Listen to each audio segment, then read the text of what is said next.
பாடல்கள் 64. பாதுகாப்புக்காக வேண்டல். கடவுளே, என் விண்ணப்ப குரலை கேட்டருளும். என் எதிரியினால் விளையும் அச்சத்தினின்று என் உயிரை காத்தருளும்.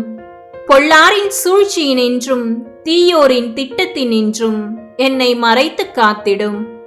அவர்கள் தங்கள் நாவை வாளைப் போல கூர்மையாக்குகின்றார்கள். நஞ்சுள்ள சொற்களை அம்பு போல் எய்கின்றார்கள். மறைவிடங்களில் இருந்து கொண்டு மாசற்றோரை காயப்படுத்துகின்றார்கள். அச்சமின்றி அவர்களை திடீரென தாக்குகின்றார்கள். தீங்கு இழைப்பதில் உறுதியாயிருக்கின்றார்கள். நம்மை யார் பார்க்க முடியும் என்று சொல்லி மறைவாக கண்ணிகளை வைப்பதற்கு சதித்திட்டம் தீட்டுகின்றார்கள். நேர்மையற்ற செயல்களை செய்ய திட்டமிடுகின்றார்கள்.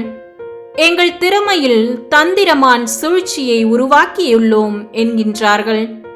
மனிதனின் உள்ளமும் உள்நோக்கமும் மிக ஆழமானவை. ஆனால் கடவுள் அவர்கள் மேல் அம்புகளை எய்யும். அவர்கள் உடனே காயமுற்று வீழ்வார்கள்.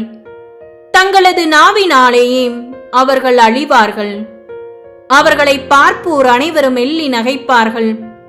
அப்போது எல்லா மனிதரும் அச்சம் கொள்வர். கடவுளின் செயல்களை எடுத்துரைப்பர். அவரது அருஞ்செயலை பற்றி சிந்திப்பர். நேர்மையாளர் ஆண்டவரில் அகமகிழ்வர். அவரிடம் அடைக்கலம் புகுவர். நேரிய உள்ளத்தோர் அவரை போற்றிடுவர். தந்தை, மகன், தூய ஆவியாரின் பெயராலே ஆமேன்.